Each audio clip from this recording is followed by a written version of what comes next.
1 करोड़ रुपए जीत गया। वो क्या है बेसिकली, वो एक तरीके से मोंडी सब कहते हैं, वो हमें दिखा रहे हैं या एक एग्जांपल सेट कर रहे हैं, देखो जीतोगे भी खेलोगे तो वो हमें प्रमोट कर रहे हैं। तो यानी जब बुराई इस हद तक फैल गई कि हमारे जो एक तरीके से हम आइडलाइज करते हैं, जिन्हें हम अपने से बेहतर मानते हैं या हम शान उनकी मानते हैं या फख्र उन पे करते हैं, वही हमें ये बात कह रहे हैं कि टीम बना ले यार। क्या कह रहे हैं वो?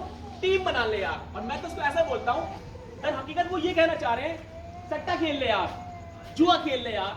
लेकिन ये जुमला नहीं कह सकते, ये जुमला कहेंगे तो आप जानते हो कितनी थूथू और कितनी बेइज्जती उनकी हो जाएगी। तो इसलिए क्या है, अब तो टीम बना ले यार। कितना बेहतरीन अंदाज में हमारे इतने बड़े क्रिकेटर ने कहा अब तो टीम बना ले यार। तो एक तरफ तो ये कि बुराई इतनी आम कि टीम बना ले यार, दूसरी तरफ ये है कि हमारे छोटे छोटे बच्चे 6वीं 7वीं 8वीं 10वीं 12वीं में पढ़ने वाले मुख्तलिफ किस्म के ऐसे गेम है जिनके नाम भी अगर लेना चाहें तो आप नहीं ले सकते क्योंकि आपको नहीं पता, आप नहीं खेल रहे। मिसाल के तौर पर मैं आपको दूं, एविएटर है, कलर ट्रेडिंग है, 3 पत्ती है, रमी है, और लूडो पे भी गेम चल रहा है, कैरम पे भी गेम चल रहा है, और मुख्तलिफ किस्म बच्चों के गेम में जहाँ बच्चे खेल रहे हैं। तो बच्चे उसमें क्या करते हैं, बच्चे से पैसा लगाते हैं, गेम खेलते हैं, वो पैसा हारते हैं जीतते हैं। अब प्रॉब्लम ये है, बात ये है कि आखिर हमें बात करनी क्यों पड़ रही है।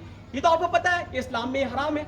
तो बात करने की 2 वजह है। पहली वजह तो ये है कि जिस तरीके से ये प्रमोट हुआ है गेम्स के नाम पर, उस तरीके से हम इसमें कहीं ना कहीं कंफ्यूजन का शिकार है कि आया ये जुआ सट्टा ही है या नहीं। तो एक बात तो ये है कि जुआ सट्टा है और मैंने आपको बता दिया।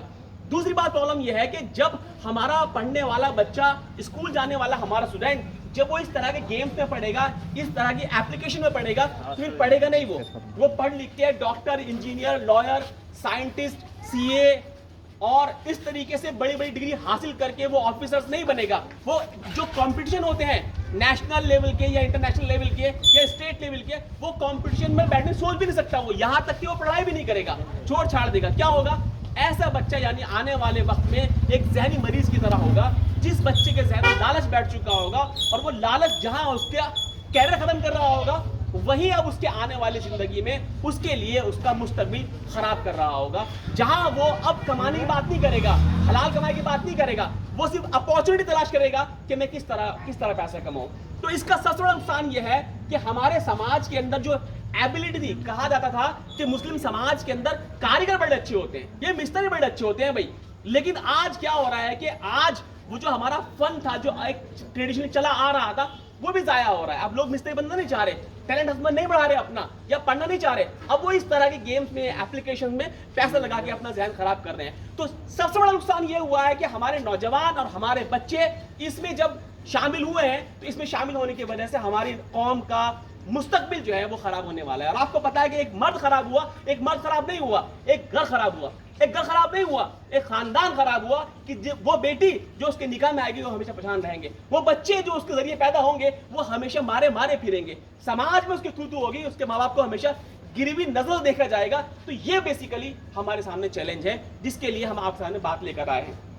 इसमें आपसे गुजारिश हम ये करेंगे कि भाई अपने छोटे छोटे बच्चे जहां आप देखें वो गेम खेल रहे हैं तो उन्हें आप समझाएं, किसी को हिकारत से डांटे नहीं, शर्मिंदा ना करें, तंज ना मारें। आप याद रखें, इस्लाह काम मोहब्बत से होता है, दिल से होता है, दर्द से होता है।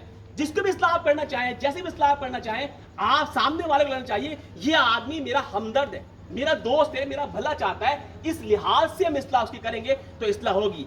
गेम खेलते बच्चे को या इंसान को या बड़े नौजवान को अगर तंज मार दिया फिर वो आपकी बात नहीं समझेगा। तो इसमें आपसे हमारी गुजारिश ये है कि अपने बच्चों पे नजर रखिए, क्योंकि बच्चे जो हैं बच्चों के जरिए से एक मेरे मान लीजिए एक बच्चा है, उसके पास खुद तो एप्लीकेशन नहीं है पैसा लगाने वाली, फोन पे, गूगल पे, लेकिन वो दोस्तों के जरिए बेसिकली पैसा लगाता है गेम के अंदर। तो आपने हमारे खास तौर से स्टूडेंट्स को, बच्चों को समझाना है कि बेटा ये बुराई है, ये हराम काम है, नाजायज काम है। दूसरी बात यहाँ पर यह भी है कि बहुत सारी कंपनी, मुख्तलिफ कंपनी ऐसी आ गई हैं जो ये कह रही है आप हमें पैसा दे दो, आप घर बैठ जाओ, हम आपको कमा के देंगे।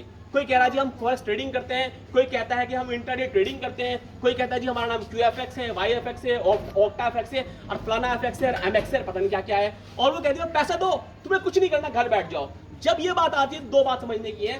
मैंने अभी आपसे वजाहत की कि सट्टा क्या होता है, अब मैं वजाहत करता हूँ सूद क्या होता है। सूद ये है कि आप किसी को उधार दें, इस शर्त पे दें कि जो पैसा आपने उधार दिया वो तो जू के तू लेंगे ही लेंगे, जायद और लेंगे, यानी एडिशनल लेंगे, चाहे पैसा लें, चाहे उससे काम करवाएं या कोई और सामान लें। यानी उससे और लेंगे तो क्या हो गया, ये सूद हो गया।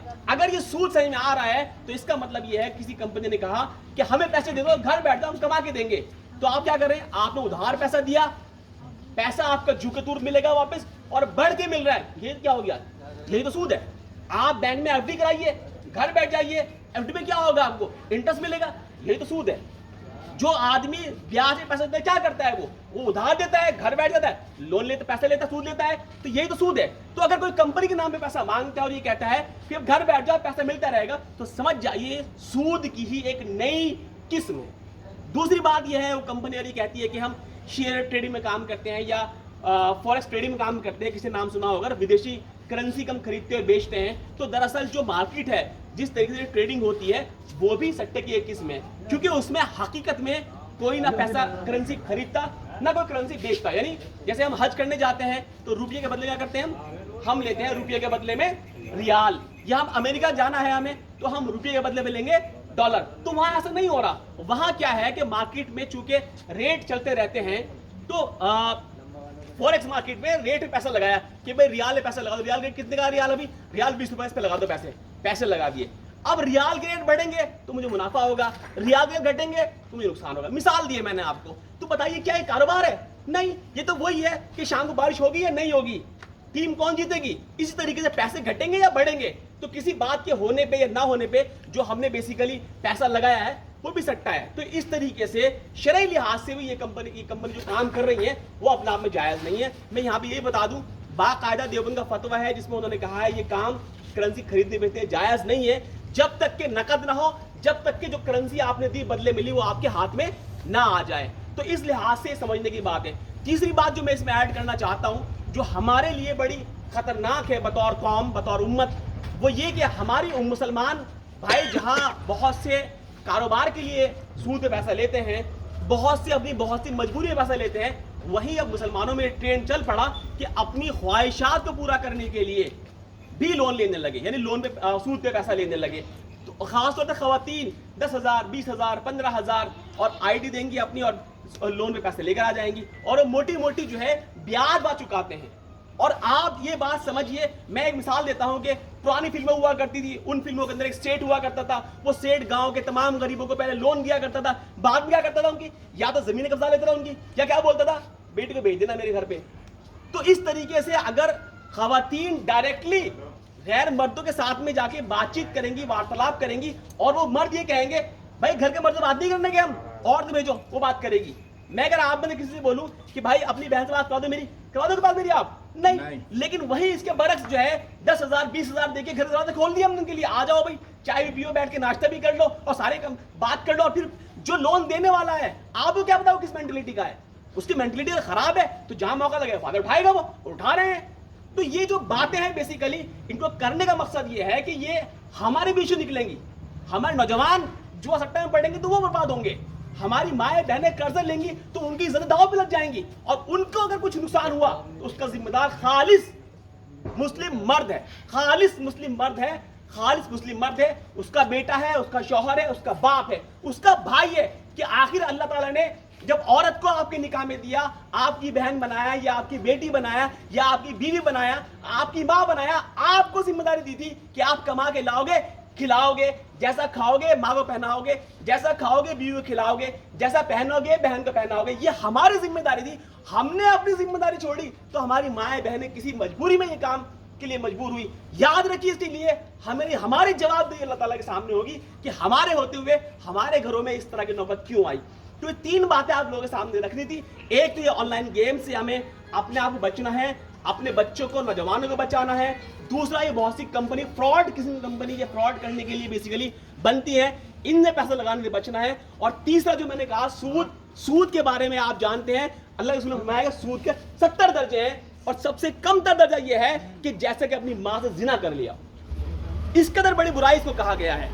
सूद के बारे में ये बात कही है कि जो लोग बढ़ता चढ़ता सूद खाते हैं, अल्लाह ताला के मना करने बावजूद नहीं मानते, गोया कि वो अल्लाह और उसके रसूल जंग के लिए तैयार हो जाएं। ये है वो बुराई जो जिसको हम बेसिकली इर्तिकाब कर रहे हैं। बदले में करना क्या है? बदले में करना यह है कि इन कामों से बचना है, हलाल कमाई कमानी है, झूठ नहीं बोलना, धोखा नहीं देना, ईमानदारी से कमाना है, ताकि اگر ایمانداری سے کمائیں گے تو یہاں بھی اللہ عزت دے گا اور مرنے کے بعد وہاں بھی عزت دے گا. اور یہ بات اس لحاظ سے بہت زیادہ قابل توجہ ہے, قابل غور ہے. ہم سب کو پتا ہے نماز فرض ہے, نماز لیکن نماز قبول ہونے کی بنیادی شرط یہ ہے کہ آپ کا روزگار حلال ہو. رسول اللہ نے فرمایا جس کا کھانا پہننا حرام کا ہوگا اس کی نماز قبول نہیں ہوگی, اس کا حج قبول نہیں ہوگا, اس کی زکوٰۃ قبول نہیں ہوگی, اس کا روزہ بھی قبول نہیں ہوگا. تو پھر بچتا ہے کیا ہے ہمارے پاس میں؟ اس کا مطلب یہ ہے کہ جہاں اسلام میں تجارت جائز ہے, ضروری ہے, کما کے لانا فرض ہے, حلال کمانا فرض ہے, وہیں یہ بھی ضروری ہے کہ نماز فرض ہے تو شرط اس کے حلال روزگار ہے. تو لہٰذا یہ ہمارے لیے بڑا سینسٹیو ٹاپک ہے. اگر ہمارا اس بات پہ یقین ہے عنقریب موت آنے والی ہے اور مرنے کے بعد دوبارہ تمام لوگ زندہ کر کے اللہ تعالیٰ کے سامنے کھڑے کیے جائیں گے اور حساب کتاب ہمیں دینا ہوگا, تو پھر اس سے بچنا ہمارے لیے شرط ہے. اور یہ ماشاءاللہ آپ سمجھدار ہیں, بچے بھی اتنے چھوٹے یہاں پہ نہیں کھڑے, سمجھدار لوگ کھڑے ہیں, آپ ماشاءاللہ سمجھدار ہیں.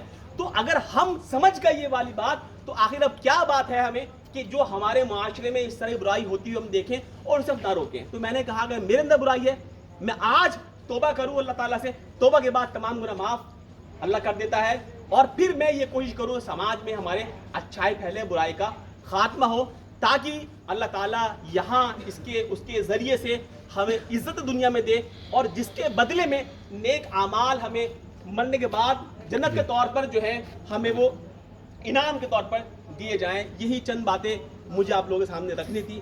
اگر میری کوئی بات سمجھ میں نہیں آئی ہو, کوئی بات آپ معلوم کرنا چاہتے ہوں تو آپ معلوم کر سکتے ہیں. بہت شکریہ, جزاکم اللہ خیر. الحمد للہ رب العالمین.